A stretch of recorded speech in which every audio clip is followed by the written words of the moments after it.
প্রিয়তমার চিঠি। কবি হেমচন্দ্ৰ গোস্বামী। সৌন্দৰ্যৰ বুকুৰ কাচলি উদঙাই প্ৰকৃতিৰ সুখৰ চালু পিত কুকুৰা ঠেঙীয়া এই আখৰ কেইটিত যি অমিয়া ঘঁহা আছে আৰু কতো নাই।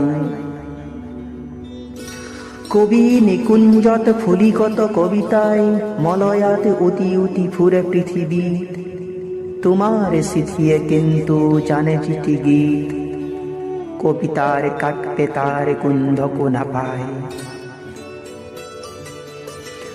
ফুল ফুলে সৰি যায় শুকাই বননি, বসন্তৰ কুঁহিপাত ৰ'দত লেৰেলে।